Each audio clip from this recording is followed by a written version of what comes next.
Өглөөн нарнаар яран ирэхэд эрдэмийн үдэ дэлгэн туссан эрдэмтэн багш нар минь. Өргөн саруул тангимда үеийн олон шавнаран угтаад ингри дотн үгээр учран золгодог багш нар минь. Заасан хичээл нь зүрхэнд шингээд зан дөргөн сэтгэлд хоногшоод 100 жилийн түүхтээс сургуулийнхаа зузаан түүхийг тэдэл бижилсэн. Ууган сургуулийн эрдмийн үрийг түүчээлэн залуулж, уянга нутгийн хүүхэд багчуудад дэлхийн боловсролыг эзэмшүүлж, 100 ард урсагдах алдар амжилтын эздийг дөрүүлэн 100 жилийн эрдмийг тэдэл түгээлсэн. Уянга сумын ерөнхий боловсролын 1-р сургуулийн 100 жилийн өн баярын мэнд дэвшүүлээ. 100 жилийн эрдмийг түгээгчид. За Өвөрхангай аймгийн Уянга сумын Монгол улсын анхны ерөнхий сайд төгсөгчдийн намсрангийн нэрэмжид 1-р сургууль хөөсөн байгуулагдсны түүхт 100 жилээ зориулан үзэгч та бүхний хүртэл болгож байгаа 100 жилийн эрдмийг түгээгчид цуврал нэвтрүүлэг маань ээлж дугаар үзэгч та бүхний хүртэл болоход бэлэн болж байна. За энэ удаагийн дугаард маань төрийн дэшеглэл Алтан гац одонд ардын боловсролын тэргүүний ажилтан Осрын оюун цэцэг багш маань өргөдөн оролцож байгааг дуулгахад таатай байна. За танд энэ өдрийн мэндийг өргөн төвшүүлье. Баярлалаа. Танартай ч энэ өдрийн мэнд хүргье. За нэвтрүүлгийн урилгыг авч бас одоо оролцож байгаа тань талархал төвшүүлж, за мөн одоо Уянга сумын ерөнхий боловсролын 1-р сургууль гээд таны одоо ажиллаж байсан тэр сургуулийн 100 жилийн мэндийг өргөн төвшүүлье. Баярлалаа. Та бүхэндээ ч гэсэн бусад бүх багш нар ажилчид сурагчдаа бүгдээрэнд нь бас баярын мэндийг хүргье.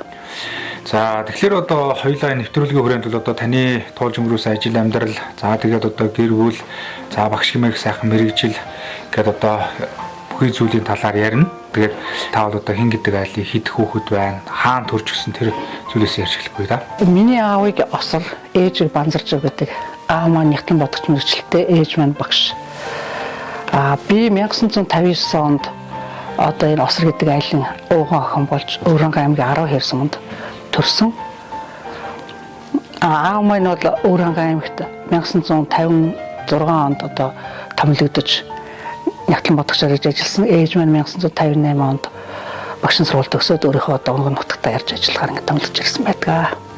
За аав ээжийн талаар бас сайхан цааш нь одоо сайхан дэлгэрүүлээд ярил тэ юу хийдэг хүмүүс байсан. Мөн одоо та ихээс хідүүл байна тэ төрснүүдийн талаар бас ярил. За аав маань бол ер нь олон жил Нягтлан бодгч хийж байгаа. Дараа нь 1970 оноос энэ одоо тарагт сумыг анх байгуулагдахад анхны нэгдлэн гишүүн анхны одоо баригдын дарга тав бүртгэж хийжсэн. Сүүлд Зүүн Баялаан сумын шалган байцаа комиссийн дарга байсан. Тэгээд нэг хэсэг бас Бентамирын багш байсан. Тэсвэлдээ биеийн байдлын улмаас хөдөлтөөн байгууллагад нь яруу хийдэг тийм ажил эрхэлж байгаад хуваараа дараа нь анхны одоо хоршооллыг байгуулагчдын нэг одоо хуваараа ажил хийж байгаа. Тэгээд өндөр насны тэтгэврээр бурхан болсон. Ээж маань бол үе дамжсан одоо багш, ээж маань ээж багш, ээж маань багш, би багш, миний төрсөн охин бас багш. Ингээ ээж маань улсад 34 жил ажиллаад тэтгэвртэй гараад өндөр насны тэтгэвртэй гараад бас автаа минь цогтөр хоршоолтой ажиллаж байгаа. Сүүлдээ сүү цагаан эдний босролтон дээр ажиллаж байгаа. Тэгээд бурхан болсон. За ээж маань аав болохоор одоо жигждийн сангид орж гэж Өвөрхангай аймгийн гүн нарийн сумын гаралтай одоо миний ажиллаж байсан Уянга сумын сургуулийн анхны сурагч. Тэ том сангид орж гэж байгаа да. Тийм тэр анхны сурагч нь ээлжийн тугааны нэрэмжчгийн дарга гараж ажиллаж байгаа. Тэгээд нөгөө их хил мэдлэлтэй үед хэлмэгдэж сүүлд нь 1958 онд цагаатсан байдгийг. Тэгээд тохиолдлоор одоо тэр хүний цагаатгсан тэр зарлиг их хурлын зарлиг тэр тогтоолын бичгийг нь манай аав одоо тэр ээжийн аавдаа өөд нь аваачиж өгөөд тэгээ одоо тэр айлын хөргөн болсон юм тохиолдол байдгийг аав гэж өргөн гэрсэн тий. За би ихээс зургуулаа. За нэг дүү маань бидний баг байхад бурхан болсон. 4 дүү маань бид нартай хамт өссөн. Хамгийн том нь Өвөрхангай аймгийн тагнуулын газрын дарга хийж байгаа одоо өндөр насны тэтгэврт алсан Цогтбаатар гэж өвгөн байгаа. Дараагийнх нь оюун эрдэнэ гэдэг хараарны эмнэлэгт ажиллаж байгаа тэтгэвртэй гарсан эмэгтэй би. Тэрний дараагийнх нь мөн тарагцсан одоо ерөнхий нягтлан хийжсэн хөрөн тагнуултын нягтлан хийж байсан цаг гэрлэж дүү маань байж одоо 4-5 жилийн өмнө бурхан боллоо. Хамгийн бага дүү маань одоо хайрхан таланцманд амьдардаг цогцойхан ингээд сумын орлогч дараг одоо байгаль орчны байцаагч хийж байгаа. Юм залуугийн ингээ өвдөм олуулаа болж гэж одоо бид нар эцгийнхээс 70 хоёулаа болсон байдаг. Моо зөв өндөр болсон байгаа тийм. За оюун цэцэг багшийн маань одоо бага нас одоо хаагур өнгөрсөн. Багадаа бас ямар хүүхэд байв? Сурагч нас, хүүхэд насааныг дурсаа ярил. За бага насндаа бол бусдын хүүхдүүдтэй адилаар яасл цэцэрлэгээр хүмүүжсэн байдаг. Манай аймагч яаслтай байсан байгаа. Тэгээ яаслаар яваад цэцэрлэгээр хүмүүжээд тэгээд сургууль суугаад бол тэр үед чинь одоо төрийн энэ ажилтнуудыг дандаа томилтоор одоо хэрэгцээтэй газар ажиллаулдаг байсан. За тэр утгаараа нэгдүгээр ангидаа би Зүүн Баялан сумын сургууль сурч байсан. Тэнд манай аав ээжээр маань Шаланбайсаа комиссийн дарга ээж маань багшаар ажил томилогдоод хоёрдугаар ангидаа Тарагцсамд суусан байдгийн. Тэнд аав маань бас Тарагцсамын анхны нэгдлийн үүсгэн байгуулагч болоод ээж маань багшаар. 3-4 ангидаа 10 хэрсмийн баг сургуульд сураад 5-аас 7 дугаар ангидаа 5-6 дугаар ангидаа одоо энэ 10 хэрийн 2 дугаар хамжлын сургууль чинь ганц 10 жилийн сургуулиас тэнд 5-6 дугаар ангидаа сураад 7 дугаар ангидаа хайрхан талан сумд зугаад 8 сарвта хожиртод сууж одоо хожиртод 10 жилээ төгсөж байлаа. Тийм. Аавын ажлын томилгоор яваад нь үү тий? Тий, аавын ажлын томилгоогоор тэгээ одоо гэр бүлээр нэг ажил ингэж өгч явуулдаг учраас тэгээ одоо Өвөр хангаан аймгийн энэ сумдуудад тэр одоо намайг 10 дугаарыг төгсгсөн тэр үеийн хүүхдүүд бүгдээрээ бид нэг анги гэж ярьдаг. Нөө сумын хүүхдүүдтэй нэг байсан учраас тийм онцлогтой. Тэгээ сургуульд байхад бол альч газар явсан ерөнхийдөө гайгүй хүүхд байсан юм шиг байгаа. Дандаа онц сурдаг гэдэг. Тэгээ бидний 4-р анги төгсгөд одоо манай Сарантын огш ангид би 4-р анги төгсөжсэн. 8-р 10-р анги бол Хожирцсамд математикийн багш, шар багш ангид төгсөжсэн. Тэгээ газар тэгж явсан мөртлөө би 40 үлрэл одоо онц сайн сурсан гэсэн үнэлгээтэй. Бид нарт одоо тэр батлах баримт хүчин байдаг байсан. 4-р анги төгссөн хүмүүс гэрчлээ өгдөг, 8-р ангид өгдөг, 10-р анги төгсөд өгдөг байсан.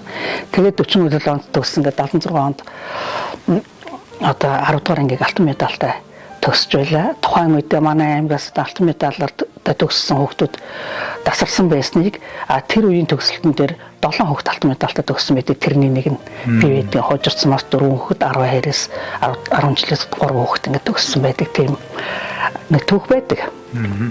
За тэгээд одоо бас ерөнхий боловсролын сургуулаа төгсөөд мэдээж одоо ихтэй сургуульд мэрэгжил эзэмшээ явсан баг. Та бас одоо хаана ямар мэрэгжлэр сурч боловсрож за оюутан цаг дадар залуу насныхаа сайхан дурсамжаас ирэхгүй тийм. Тий. За тэгээд 76 онд 10 дугаар анги төгсгөд надад Эвлийн төв хорооны нэр дээр Германд одоо явж суралцах тийм урилга ирж ирсэн. Тэр инженер одоо мэрэгжлээ суралцах байсан учраас би инженерийн сонирхоогүй яваагүй. Тэгээд Зөвлөлбат улсын Ленинград хотын улсын их сургуулийн сургуульд удамшил судлалын мэрэгжлэр явж суралцаад 1982 онд төгсж ирээд ховдын багшинтэй сургууль томилогдсон. Тэр үед ч одоо нөгөө бодлогоор мэрэгчлэнүүдэд бэлтгэж томилдог тийм үе байсан болоо да. Тэгээд аргирийн гачидлаар гээд Өвөрхангай аймагта багшлах болсон чинь дунд сургуулийн багшид одоо дээд сургууль төгссөн багшлах хүний дунд сургууль багшлуулдаг гэсэн юм нэг зарчим байдаг байсан. Тэгингээ шалгалтын зүрх өгөөд багшийн дээд сургуулийн биологийн багшаа ингээд нэг ичнээ ангид сурт төгсөөд ингээ 2 сургууль төгссөн юм байдаг юм да. Тэгээ ажлын гараа ер нь хаанаас эхэлж ирсэн тийм ээ? Ер нь ажлын гараагаа одоо сонгож одоо ажиллаж эхэлж ирсэн. Ажлын гараагаа 1982 онд төгсж ирээд Хар хорин сумын 10 жилийн сургуульд орслогны багшаар эхэлж ажилласан. Тэгээ Хар хоринд 3 жил ажиллаад бас мөн томилтоор Бүгд сумын 8 жилийн сургуульд орслогны багшаар очсон. Тэнд нэг хагас жил ажиллаад пендийн удирдагч гэдэг одоо ажлыг хийхээр томилогдсон. Тэгээд тэр бодвол тэр үеийн захирлууд маань одоо хүүхдүүдээ багш нарыг сайн судалдаг байсан болохоор бид нэр хүүхдтэй ахтаал нэг пендлийн хамгийн бага нэгчин салаа гэж байлаа салаан дараагаас ихсүүлэл бүлгийн дарга бүлмийн зүйлийн дарга тэр хийжсэн болохоор бас тэр пендийн ажилдаараа ойр гэж үзсэн байсан баг. Тэгээд аймгийн одоо пендийн зүйлийн даргын тушаал аймгийн боловсролын тэр үед чинь боловсролын хилцэс гэж байсан хилцэн даргын тушаалаар пендийн удирдагчийн ажлыг бүрдсэн 1990 он хүртэл хийгээд 90 оноос 98 он хүртэл Хожирцсамын одоогийн 2 дугаар 10 жилийн сургуульд эхлээд 1 жил пендийн удирдагч дараа нь хичээлээр эхэлж сургуулийн захирлаар ажиллаж байгаад 1998 онд мөн аймгийн сэдвийн захирамжаар цэргийн ангийн гэдэг энэ сургуулийн захирлаар ажилласан байна. нэмжсэ түүхийн алтан удастай ухаадаг хүн та миний багшаа.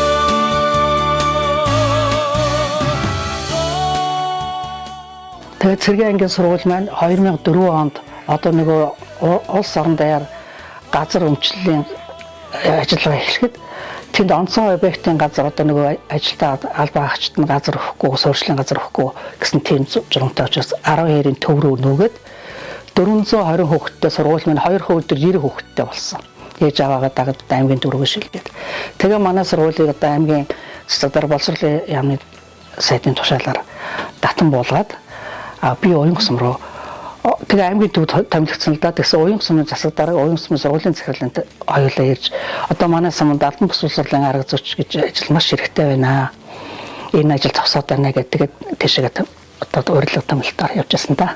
За тэгээд 2004 онд уян сумд би томилогдож очсон. За очиод ажлаа хүлээн авахд надад ажлын өрөө байхгүй, суух ширээ сандал байхгүй, нэг сурагчгүй тийм газар очсон. Тэр нь яасан гэхээр нэг албан бус боловсрол гэж энэ сургалт тогтолцоо маань эхлээд нөгөө бичиг үсэг сурах гэдэг юмнаас эхэлж ирсэн.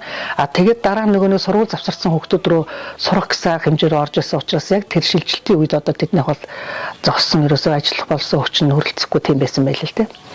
Тэгээд юуны төрөнд суух өрөө тасалгаатай болсон. Тэгээ өрөө тасалгаатай болохдоо одоо сумын хуучин тамгийн газрын 2 давхарт нэг тэр чинь нөгөө юуны газрын одоо байшил юмнасаа болоод цэвдгээс болоод хагардсан юм ангархай өрөөг одоо хүүхдийн их ажилтнаа хоёулаа завсаар нь бахан цаас норгож хийж хөлдөөж жагаад наанаас нь шавж тогтчулж байгаа хоёулаа ажлын өрөөтэй боллоо. Тэгээд сумын одоо захирлан хүлэгтэй хамтраад сургууль завсарсан бүх хүүхдүүдийн судалгаа гаргаж аваад за тэгэл бичиг үсэг мэдхгүй хүмүүсийн судалгааг ингэж явж гаргаж аваад тэгэл түүнээс л ажиллаа эхэлсэн. За тэгээд тэр тухайн үедээ одоо 108 хүүхэд цэргийн насны 108 хүнийг үзлэгээр оруулахад 246-108 хүн бичиг үсэг үлмэтгэж гарч ирсэн шүү. Тэгэхээр бас мундаг тоо байсан. Тэр нь яагаад тийм гэхээр тэр үед нөгөө уян сумд алт гарч байгаа гээд алтыг ухдаг нөгөө нинжа нар нэгтэй хүмүүс бүр 20,000 хүн зугларч байсан. Тэр газар нөгөө хүүхдүүдээ өөрсдийнхөө амьдралыг сайжруулахын тулд хүүхдүүдээ сургууль завсардуулаад авчирчдаг.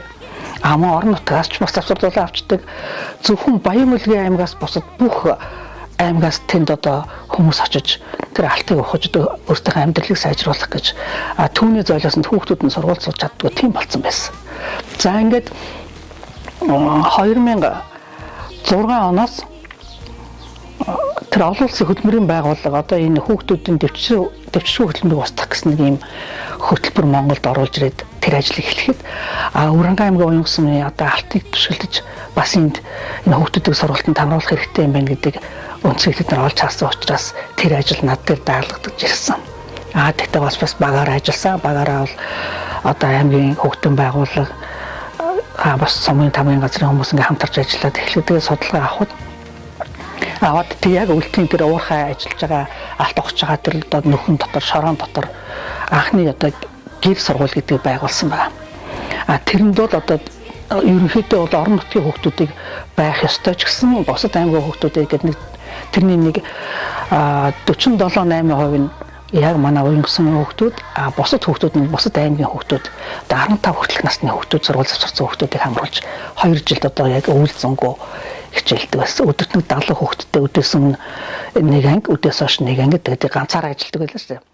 Урангай аймгийн уян сумд тухайдаад алтын уурхад ажил хөдөлмөр эрхэлж байгаа хүүхдүүдийн эрэг хангах чиглэлээр төслийг хэрэгжүүлэхэд бол хамгийн одоо туршиг толгой болж ирсэн нэг хүн бол яалтчгүй манай оюун цэцэг багш байж байгаа. Тэгэхээр оюун цэцэг багш маань хүн өөрөө багш мэргэжилтэй дээрээс нь яг энэ хүүхдийн эрх одоо эвэлбэрийн ажлаар бас мэргэсэн одоогоор бол мэргэсэн нийгмийн ажилтны тухайн үед бол мэргэсэн одоо пенрийн байгууллагын ажилтан байсан. Учираас энэ төслийг хэрэгжүүлэх өөрөөр хэлбэл олон хүүхдийг тэр үнд хөдөлмөрөөс холдуулах, эрхийг хангах, гол одоо чухал төр сурах эрхийг хангахд бол энэ ажлыг хийхэд бол чухал үүрэг одоо тай байсан гэдгийг би хэлмээр байна. За би оюун цэцэг багшийнхаа тухай хувь хүнийхэн замтай холбогдуулаад хэд хэдэн одоо зүйлийг онцолж хэлье гэж бодож байна. За оюун цэцэг багш бол нэгдүгээр маш сайн зохион байгуулагч хүн. Өөрөөр хэлбэл тэнд чинь бол зөвхөн Өвөр хангай аймгийн 19 сумаас гадна Монгол орны 21 аймгаас ирсэн. Баян Үлг аймагаас хүртэл тэнд чинь хүүхд насан туршидтэй хүүхдүүдтэй ирж ажилладаг байсан. Тэгээ хэл мэднэ, ёс заншлын нь өөр. За харьцаа хүмүүжил одоо хүнд тэр энэ хүмүүсийн хүний ивэг олдог хүн. Тэр утгаараа тэнд бол хүүхдүүдийг одоо зөвхөн манай аймгийн хүүхд, зөвхөн манай сумын хүүхд гэхгүйгээр хүүхдийн ирэх гэдэг утгаараа тэнд олон хүүхдүүдийг цуглуулад тэнд сургалт явуулдаг, хичээл явуулдаг. Одоо ийм байлаа. Энэ төслийг бол голлож одоо мангаж ажиллаж байсан хүн маань оройн огшорно.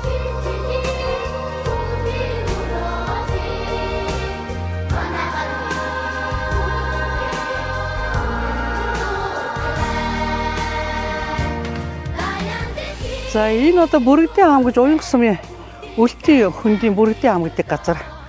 Энэ хүндэд одоо 20 гаруй мянган алт хогчид амьдарч байгаа тэдний хүүхдүүдийг ээж аваа дагаж ирээ сургууль завсарсан хүүхдүүдэд бидний сургуульд явуулдаг гэсэн. Одоо яг энэ буурин дээр хүүхдийн хөдөлмөрийн дэвшгүй хэлбэрийг устгах гэсэн олон улсын хөдөлмөрийн байгууллагын төсөл одоо Өвөр хангай аймагт ирснийг хамгийн одоо хүнд хөдөлмөр эрхэлж байгаа хүүхдүүдийн орчин энэ алтны уурхай мон гэдэг дүгнэлтээр энд одоо яаж хүүхдүүдийг сургуульд хамруулах тийм хөтөлбөр хэрэгжиж байсан. Тэгээ 2 жил гаруй хугацаанд 168 хүүхэд сургасан байдгийг. Тэгээ тэднэрт 2 жил гаруй хичээл заагаад түүнээс одоо нэг 48% хүүхэд нь ерөнхий улс орны сургууль дээр шилжиж сурсан. Нэг 10 гаруй хүүхэд цэрэгт явсан. Темэст бас нэг 7-8 хүүхэд явсан. За нэг хэсэг хүүхдүүд бол ер нь сургахгүй болсон даа сүлдээ нөгөө ээж аав нь хоолын хүүхдүүд нь нүүж аваад. Тэр ажиллаж байх үедээ бид нар одоо сум орны цэцэрлэгүүд, соёлын төв зэрэг байгууллагатай хамтарч ажилладаг байсан. Ялангуяа соёлын төв нь одоо номын сантай банк хамтарч ажилладаг байсан. Одоо номын сан энэ чимэг банинд надтай хамт тэр буурай эргээд ингээ явж байна. Тэгээд одоо манай найзууд олон жил бас бид нар хамтарч ажил төсөл хөтөлбөрүүдээр ингэж ажиллаж байсан. Сүүлд нь бас Аслахтай хөдөөгийн малчтын хүүхдүүдийн боловсролын үр дүнг сайжруулах гэсэн Японы хүүхдийн эвэг сангийн төслөөр бас мөн хамтарч ажиллаж байсан. Ингээд бид хоёр нийтдээ 10 гаруй жил хоёр сайхан төсөл дээр хамтарч ажиллаж дотны найзууд болсон. Номын сангийн явуулын үйлчилгээ явуулж тэр олон янзын аран шинтэй олон тийм янз янзын хүүхдүүд ирж байгаа бид хоёр уралдаан тэмцээн зохион байгуулдаг байлаа. Тэгээ манай оюун цэцэг маань бас их дайчин, чадвартай, авьяастай юмэг ер нь их аятайхан хаа яаж юу хинтээ харьцаж яаж юм айхуу гэдгийг бол ерөөсө дуран хийж яаж хийдэг маш их сайхан дайчин сайхан бүсг байгаамаар. За тэнд 2 жил ажиллахад бол Уянга сумын тамгын газар хамт олон ерөнхий улсын сургууль, соёлын төв босод одоо байгууллагууд их дэмжлэг тусалцаа үзүүлдэг байлаа. Тэгээд олон улсын хөдөлмөрийн байгууллагаас банк хяналт тавьж нөгөө бас зөвлөлд тусалдаг. Тийм байсан. Тэр утгаараа манайх чинь тэнд ажилласан одоо хүмүүсийн маань ажил, Уянга сумын тэр ажил маань дэлхийд одоо тэр хүүхдийн дэвшгүй хөдөлмөрийг устгах тэр чиглэлд одоо 2 сайн туршлага гаргасан тэрний Өвөр хангай аймгийн Уянга сумын тэр туршлага байдаг. Одоогоор тэр кино бичлэгнүүд нь явдаг. Сая 4 жилийн өмнө лөө миний нэг шав герман зурдаг шав маань баяр үргийн багшаа таныг харсан чи уулзсан шиг боллоо гэж надад мэдчилгээ ирүүлсэн. Юу болоо вэ хүмүүс гэсэн чинь тэр айл хэдийн авчаасан тэр кино маань энэ Африкийн орнуудаар туршлага болгож явдаг. Тэр Германы тэр одоо бас тиймэрхүү хөдөлмөр эрхлэх гэсэн тийм хандлагатай хүүхдүүдэд бас эцэгт нь туршлага болгож явж тэр манай шав харсан байж. Тэгэхээр тэр бол Монгол улсыг бас босод улсуудад ийм сайн юм хийсэн гэдгийг харуулах нэг туршлага болж гисэн.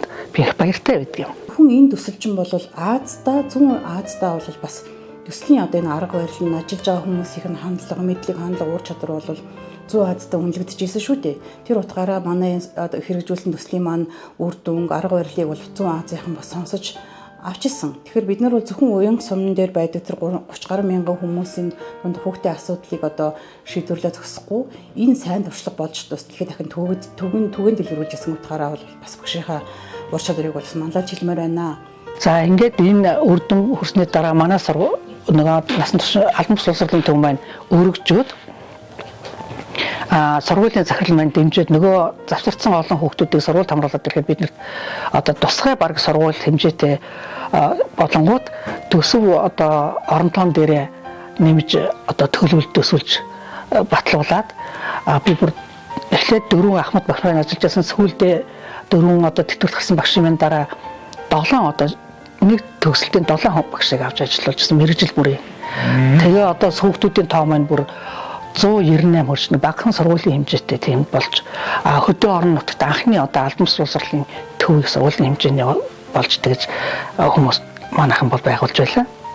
Тэр туршлагаараа одоо хийсэн ажиллаараа манайх олон нийтийн боловсролын зөвлөлийг байгуулаад тэр зөвлөл маань үндэсний хэмжээнд 2015, 16, 17 онд одоо үндэсний шилдэг зөвлөл болж ингэж бас шалгарч ажиллаж байсан. Тэг ингээд би 2017 онд өөрөө өндөр насныхаа тэтгэврт гарч одоо ингээд байж байна да. Манай оюун цэцэг багш бол албан бус боловсролын одоо ахлах багшаар ажиллаж манай хүн бол одоо боловсролын тэргүүний ажилтан заа харагчуд.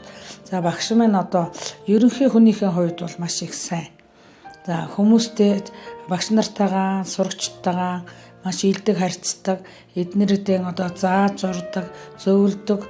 Ер нь ингээл нэг одоо хүүхдүүдтэй бол нэг ээж аав юм шиг бид нартэй болохоор одоо ингээл сайхан найз нөхд биднээс дүүч гэсэн найз нөхд бид хэд ингээд одоо ажил төлөвлөрийн зөвлөлтөд ярилцаад тэгээ зөвлөгөө өгөөд одоо яах багшаа ямар байна гэд ингээд хүнийхээ одоо тэгээд одоо энэ боловсрал маань энэ бидний үед бол аймгийн тэргүүний одоо албан бус боловсрал болж ирсэн.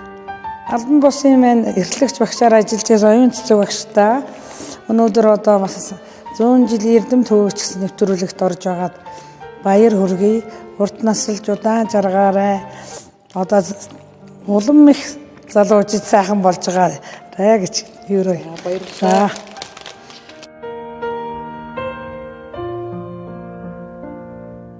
Оюун сумын албан бус боловсролын төв, насан туршийн боловсролын төвд хамтран надтай 14 жил хамт ажилласан одоо Ахмад үеийн багш, дунд үеийн багш, залуу үеийн багш нартаа хүндэтгэл үзүүлж байгаад баярлалаа. Та нартаа эргээд ирэхэд гэртээ ирсэн юм шиг сайхан санагдаж байна.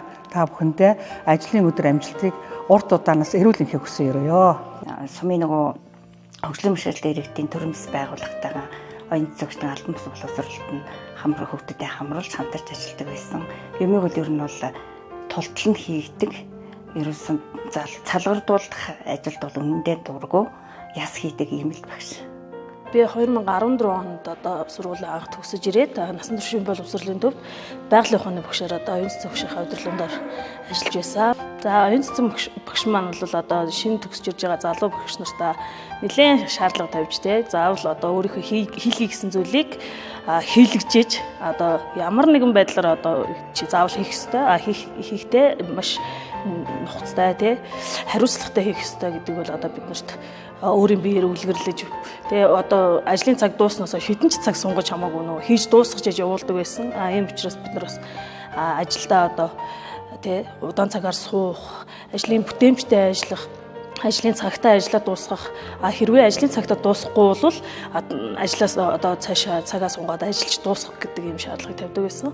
Тэгээд зөвхөн одоо ажлаас гадна амьдрал дээр ч гэсэн одоо биднийг ойлгож залуу хүн болохоор зөндөө олон зүйлийг одоо багшаасаа сурж ирсэн. Бас их алиах шин зантай. Бид нарт загнах үедээ загнчин тэгээд өдөр тутамдаа болж байгаа үйл ажил хэрэг бүх зүйл дээр л одоо бид нарт зааж зөвлөж ингэж ажиллаж байсан. Одоогоор би багшийнхаа одоо зааж сургасан зүйлийг ажилдаа мөрдлөг болгож ажлынхаа цагтаа ирдэг ажлын цагтаа бүтээмжтэй ажилдаг. Нэг зүйлийг хийх юм бол тууштай яг дуусгаж одоо сурсан. Оюун цэцэг багш маань бас өөрхөн гэрүүлийнхээ талаар бас ярихгүй юу гэр бүлийнхаа талаар хань жил үр хүүхдүүдийн талаар бас ярихгүй юу. За би 1982 онд сургууль төгсөж ирээд 1983 онд одоо Цэнтрчэр гэж хүнтэй гэр бүл болсон. Манай хүн соёлын төвийн дуу хөгжмийн багш мэргэжилтэй. За өөрөө бол зурж бичих, сэлэх тийм авьяастай, техник сэтгэлгээтэй тийм хүн байлаа. Тэгээд бид хоёр 4 хүүхэдтэй, 3 хүүнийг охинтой. За хүүхдүүд маань бүгдээрээ боловсрол эзэмшээд одоо эх оронтой ажиллаад ингээ явцгааж байна. Тэгээ нөхөр маань мөн одоо надтай хамт яваад ажиллаад бид нар ч одоо бас л ажлынхаа байраар хангагдаад явж ажилладаг байсан. Миний одоо энэ хийсэн ажилтай бол манай хүний одоо соёлын байгууллага ажил бол нягт уйлж явдаг гэсэн. Ялангуяа албан бус улсрлын сургалт, насан туршийн боловсролын сургалтанд бол соёлын төвийн үүрэг орол маш их байсан. Одоо хөгжим бүжгийн багш нар номын санчилтаа маш хамтарч ажиллаж байсан. Бидний одоо зөөврийн үүргийн номын сангаар мэдээлэл өгөх, хүүхдүүдээр өөрсдөө ном бүтээх гэх ажилд бол одоо их чухал хамтарч ажилладаг байсан. Тийм учраас ерөнхийдөө ажлын чиг хандлага их ойролцоо байсан болохоор бид нар дандаа хамт явж ажилладаг байсан. Аав ээж маань ерөөс хизээж хоорондоо тийм салтгүй үргэлж хамт явдаг. Бүр нөгөө одоо бид нар одоо сүүлийн үед нэг тренд болоод гэрүүлээрээ нэг хос хувцсан өмсдөг байгаад ерөөсө тэр тренд гэж ерөөсө юм гараг багтал манай ирж айл хэдийн бүх хувцс нь хос осодлоод өмссөн. Бүх юм нь л яг л нэг арга юундээ орцсон. Бүх юм нь л салшгүй болцсон л тийм л хүмүүс байдаг гэсэн л та. Маань өнгөрч бид нэр одоо тухайн үед оюутанч байж залууч байж амьдралын жаргал зовлон мэдтгүү тийм байж байгаа л ээжигээ ерөөсөө би тэгэж шаналдаг гэдгийг мэдтгүү ээжигээ зовдөг гэдгийг ерөөс анзаардгүй байжгаад аавгаа өнгөрсний дараа орхиол нэг гарсан шинэл ган онцороо суугаад үлдчихэж үлээ. За ээж хүнийхээ хувьд бол манай ээж чинь бол аав гүнштэй эсвэл үлсчихгүй сангачихгүй гэл ямар сайнтай би жин нэмээд байна ээж л гэж тэр ямар амаатай хоол идэх гэл байнга л ажилдаа явж байгаа ирэхээр зэрэг хоол игээл бэлдээ тавьчихсан байна. Одоо нэг идчих одоо нэг идчих гэл. Даар чинь одоо нэг хувцаанд зузаад өмсгөл. Ер нь л тэгэл ер нь их цэвэрч хүнтэй манай ээж чинь гэр орныг бол зэнцэдэл цэвэрлэн. Тэгээ янз янзын бас эмхтэй хүн болохоор тэр багтаа гоё аяг шаазан янз янзын юм цуглуулдаг. Тийм хоббитэй. Тэгээ манай ээж чи бас хөгжим гоё тоглоно, хийл тоглодог байсан. Өөрөө бүжиглэн, дуулна, янз янзын авьяастай тэгэл.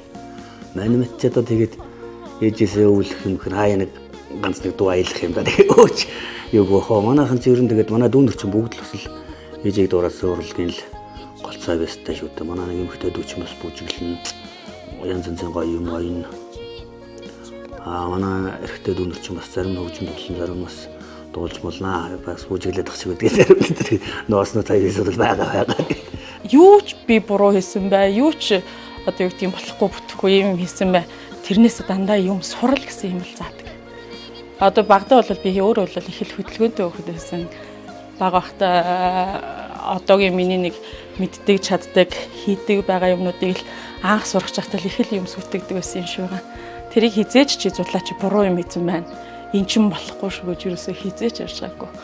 Бүх юмыг л урдчлаад харчдаг. Ухаантай хүн гэж альва нэг алдаа гарсны дараа застдаг хүнийг хэлдэг гэсэн. Мэргэн хүн гэж алдааг урдчилж хэлдэг хүн байдгийн лээ. Ээжигээ бол би мэргэн хүн гинэ. Бүгдийг урдчилж хэлдэг.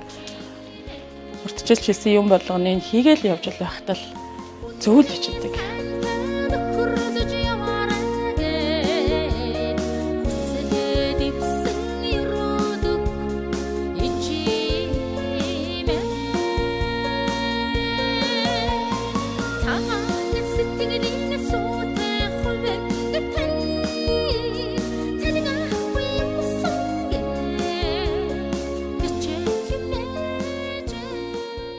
Миний ээж ч гэсэн одоо багш хүн, хадам ээж маань багш, би өөрөө бас боловсролын салбарт ажилладаг багш хүн, сургуулийн өмнөх боловсролын байгууллагт одоо ажилладаг.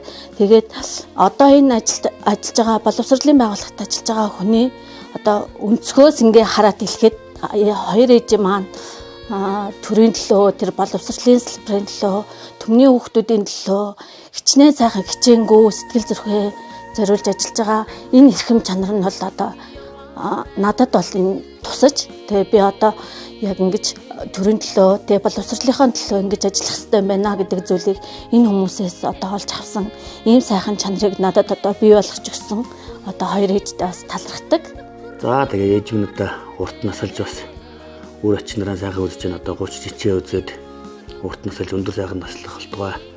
Тэгээ бид эдтэй бас хүмүүс шиг тулгуур болж өгдөг үед хамгийн гол нь ээж минь эрүүлэнх байгаад урт наслахыг л одоо бодож байна да. Урт наслахыг л бодож байна да. Ээж минь урт удаа наслаарай. Миний хажууд, биднийхээ хажууд үргэлж хамт байгаарай. Таньгүй байх орон зай бол үнэхээр хэцүү байх бахаа л гэж бодож байна. Ээжгээ урт наслаарай. Миний хажууд урт удаа хамт байгаарай л гэж хэлээ да.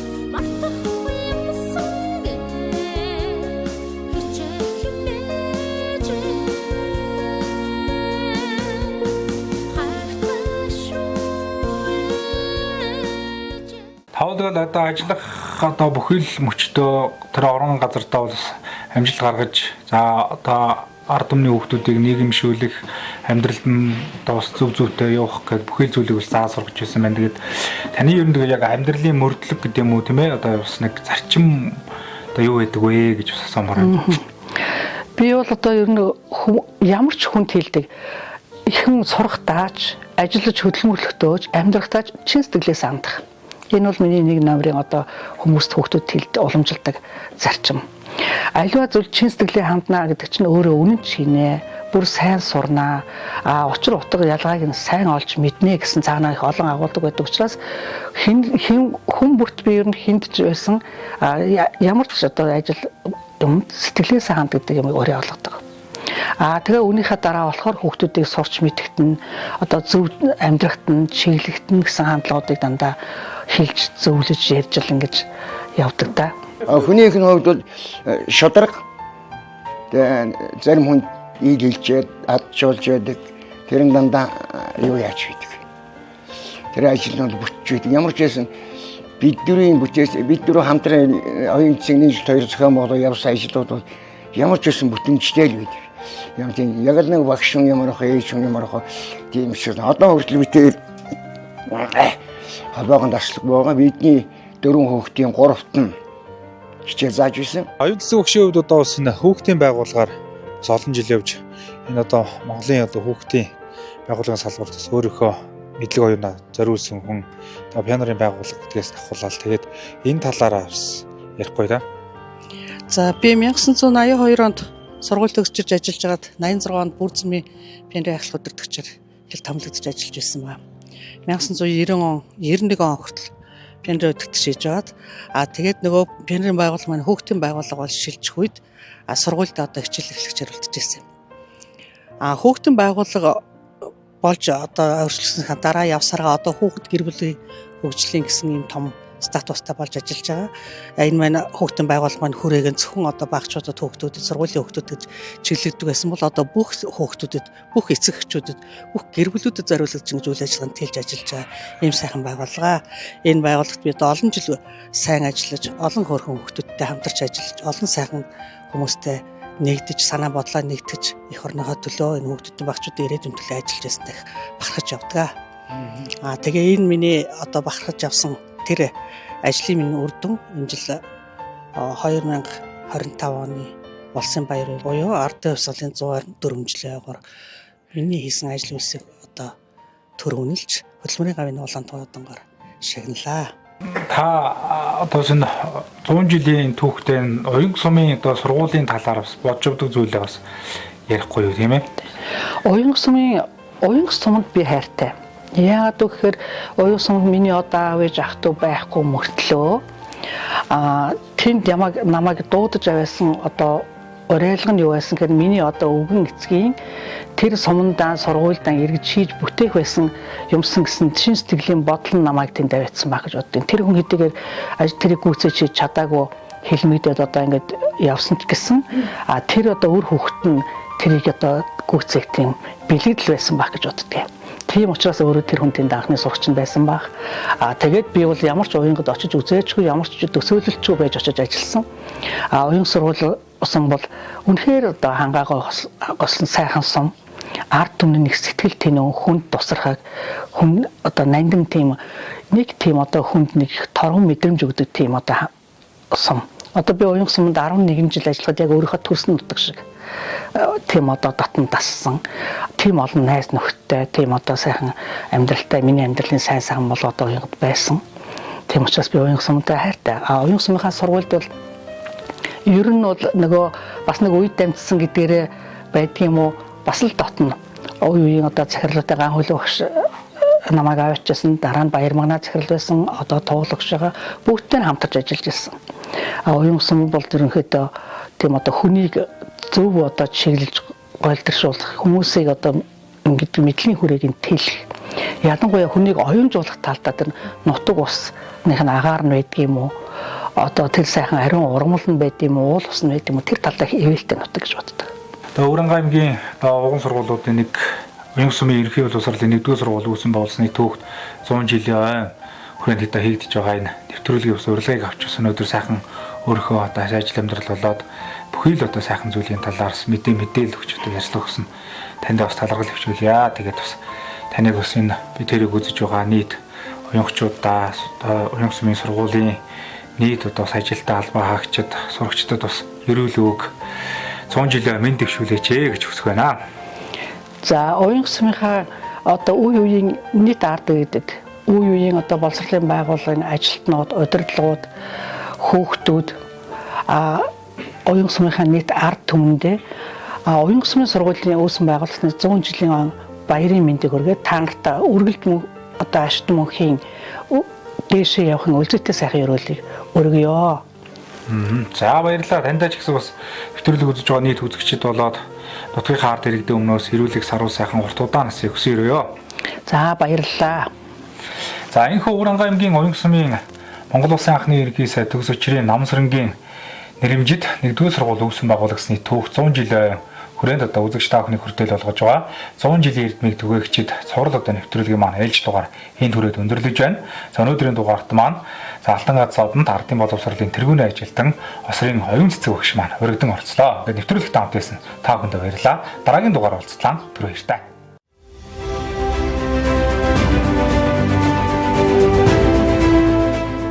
Өглөөн нарнаар яран ирэхэд эрдэмийн үдэ дэлгэн туссан эрдэмтэн багш нар минь.